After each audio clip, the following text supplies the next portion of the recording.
कि यार ये तो बहुत ज़्यादा हो गया, ये तो हद से ज़्यादा हो गया। जो कल तक इजराइल के साथ थे या इजराइल के क्राइम को देखकर चुप थे, अब उनको भी बोलना पड़ रहा है, क्योंकि वहाँ के देश के लोग जो हैं, उनके देश के लोग, फ्रांस के लोग, कनाडा के लोग खामोश नहीं हैं। तो दबाव में वहाँ की सरकार भी आ गई है और सरकार तो खुद ही अपनी आंखों से देख रही है कि इजराइल एक्चुअल में क्या कर रहा है, जेनोसाइड कर रहा है। तस्वीरें दुनिया के सामने हैं, तस्वीरें चीख चीख के बोल रही हैं कि इजराइल वॉर क्राइम कर रहा है, जिसके बाद कनाडा बुरी तरह से भड़क गया है इजराइल पर। जी हां, कनाडा के प्रधानमंत्री जस्टिन ट्रूडो ने जोरदार तरीके से आलोचना करी। उन्होंने साफ तौर से कहा कि इजराइल को तुरंत इसी वक्त इमीडिएटली बच्चों को, जो गाजा के अंदर बच्चों और आम लोगों को मार रहा है, उसको बंद करना चाहिए। यानी कनाडा ने क्लियर मान लिया है और कह दिया है दुनिया के सामने कि बच्चों और महिलाओं और सिविलियंस को जानबूझकर इजराइल मार रहा है। जस्टिन ट्रूडो ने आगे ये भी कहा कि जो कुछ तस्वीरें आ रही हैं गाजा से, वो दिल को दुखाने और दिल को तोड़ने वाली हैं। जो कुछ भी इजराइल कर रहा है, एक सजा के तौर पर पूरे फिलिस्तीनी और गाजा के सिविलियंस भुगत रहे हैं। ऐसा होना नहीं चाहिए। हमारी लगातार नज़र बनी हुई है, हम डॉक्टरों के स्टेटमेंट देख रहे हैं, उनके बयानात सुन रहे हैं, हालात देख रहे हैं, तस्वीरें देख रहे हैं, और पूरी दुनिया ये देख रही है कि गाजा में क्या हो रहा है। बहरहाल इजराइल को जो कुछ भी करना है संभल कर करे। बच्चों और महिलाओं, सिविलियंस को बचाने के लिए जो कुछ करना चाहिए उसे करना पड़ेगा। दोस्तों, जस्टिन ट्रूडो का सिर्फ इतना ही बयान नहीं था, और भी बयान थे, आप खुद सुन लीजिए सबूत के तौर पर। The human tragedy that is unfolding in Gaza is heart-wrenching, especially the suffering we see in and around the Al-Shifa hospital. I have been clear that the price of justice cannot be the continued suffering of all Palestinian civilians. Even wars have rules. All innocent life is equal in worth, Israeli and Palestinian. I urge the government of Israel to exercise maximum restraint.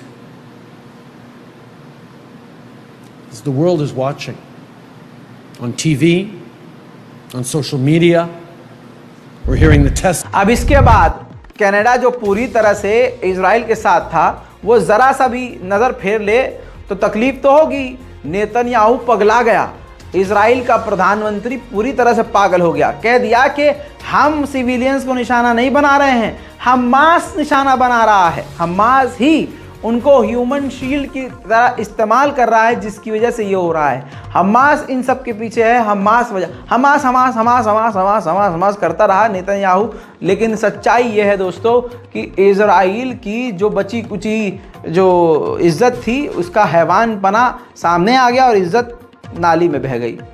इतना ही नहीं, अब आते हैं France पर। France बुरी तरह से भड़क गया। फ्रांस के सफ़ेद शैतान इमैनुअल मैक्रोन पर काफ़ी ज़्यादा प्रेशर है। हालांकि इमैनुअल मैक्रोन ने कुछ दिन पहले भी बयान दिया, फिर उस बयान से पलटे थोड़ा सा, क्योंकि इजराइल भड़क गया था। फिर उसके बाद न जाने क्या हुआ कि एक बार फिर से फ्रांस के राष्ट्रपति इमैनुअल मैक्रोन ने इजराइल को खरी खोटी सुना डाली। फ्रांस के जो राष्ट्रपति हैं, उन्होंने पहली बार खुल्लम खुल्ला कहा कि हम स्ट्रांगली कंडेम करते हैं कि इजराइल जो सिविलियंस और सिविलियंस के घरों पर, उनकी जगहों पर, इंफ्रास्ट्रक्चर पर हमला कर रहा है, हॉस्पिटल्स पर हमला कर रहा है, हम इसके खिलाफ हैं। जो भी हमास ने किया, जैसा भी किया, उसकी सज़ा सिविलियंस को नहीं मिलनी चाहिए। और इजराइल ये जो कुछ भी कर रहा है सिविलियंस के साथ, हम इसके खिलाफ हैं और इजराइल को तुरंत सिविलियंस को निशाना बनाना बंद कर देना चाहिए। समझ गए दोस्तों? तो फ्रांस भी पूरी तरह से अब बयानबाजी कर रहा है और इजराइल के खिलाफ बोल रहा है। अब सवाल यह है कि कनाडा आखिर प्रेशर में क्यों आया? कनाडा का बयान आपको सुना दिया, बता भी दिया।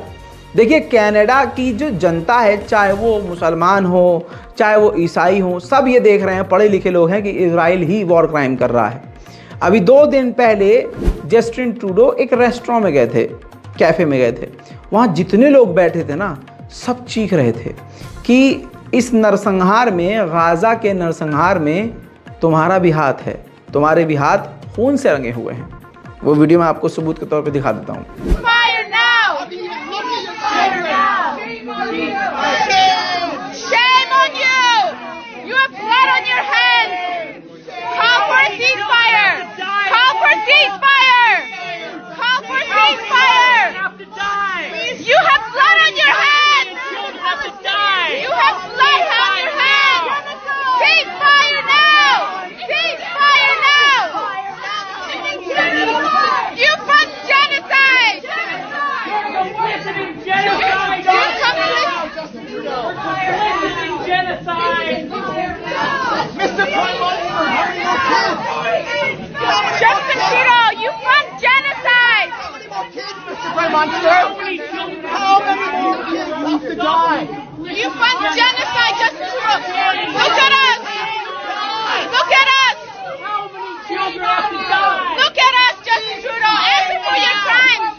उधर यूएन के अंदर एक रेजोल्यूशन लाया गया, जिस रेजोल्यूशन में मांग में ये रखा गया, मांग अपना, कि इजराइल जो हमला कर रहा है गजा पर, इसको रोकना चाहिए कुछ समय के लिए, यानी ह्यूमैनिटेरियन पॉज होना चाहिए, जिस पर पहली बार अमेरिका ने वीटो पावर का इस्तेमाल नहीं किया, यानी इसका विरोध नहीं किया। जी हाँ, अब वो रेजोल्यूशन पास हो गया है कि हाँ 3 दिन के लिए, 4 दिन के लिए या 2 दिन के लिए ह्यूमैनिटेरियन पॉज होना चाहिए, जंग रुकनी चाहिए।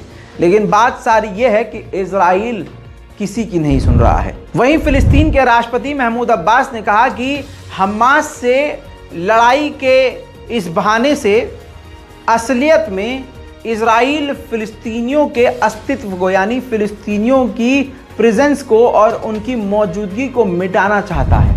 यमन के लिए एक बुरी खबर, यमन का एक ड्रोन इजराइल की तरफ तेजी से बढ़ रहा था।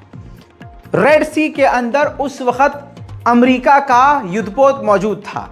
अमेरिका के युद्धपोत ने यमन के उस ड्रोन को, जो तेजी से इजराइल की तरफ बढ़ रहा था, मारकर गिरा दिया है। वहीं नेतन्याहू की फिर से धमकी आई है। नेतन्याहू ने हमास को धमकाया है कि पूरे गाजा में अब हमास के लिए कोई भी सेफ प्लेस नहीं बचा है। वहीं दोस्तों, जॉर्डन यूएन पर भड़क गया है।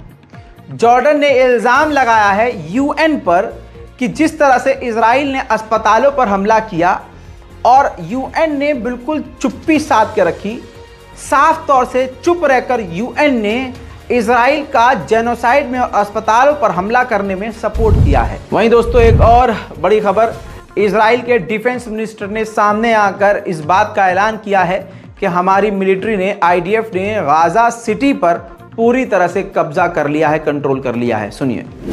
ראיתם את החיילים של גולני יושבים בפרלמנט של עזה. הדבר הזה הוא רב משמעות. אני יכול לומר לכם שבצפון הרצועה החמאס איבד שליטה, ולמעשה אנחנו שולטים בכל התווך העילי והמרכזי של רצועת עזה בצפון. दोस्तों, यही बात मैं आपको रोज बता रहा हूं और एक्चुअल में सबूत के साथ जानकारी दे रहा हूं। अब ये तो आपकी गलती है कि आप देख रहे हैं कि इसके यार 10 मिलियन फॉलोवर हैं, सब्सक्राइबर, ये चैनल सही बता रहा होगा। नंबर में मत जाइए, ऐसे तो बीजेपी भी बहुत अच्छे नंबरों में है ना, क्या सच्ची है? इतना क्लियर लाइव एग्जांपल दे रहा हूँ, फिर भी आपको समझ में नहीं आ रहा है। चलिए मैं आपको दिखाता हूँ। ये देखिए, ये जो मैप आप देख रहे हैं, इसमें जो नीला हिस्सा है, इस पूरे नीले हिस्से में इजराइल का कब्जा है। अब अपनी आंखों से आप देख रहे हैं ना, बीच वाला हिस्सा पूरी तरह से कब्जे में आ गया है गाजा, सेंट्रल गाजा, और नॉर्थ गाजा, साउथ गाजा 2 टुकड़ों में कट चुका है।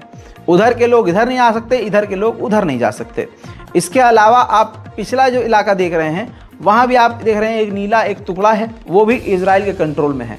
और दिन प्रतिदिन, हर दिन ये नीला रंग यानी इजराइल का कब्जा गाजा पर बढ़ता जा रहा है। फिलिस्तीन के राष्ट्रपति महमूद अब्बास मिले हैं अमेरिकी डेलीगेशन से और अमेरिकी डेलीगेशन से कहा है कि अमेरिका प्रेशर करे इजराइल पर कि वो इस जंग को रोके और सीज फायर करे।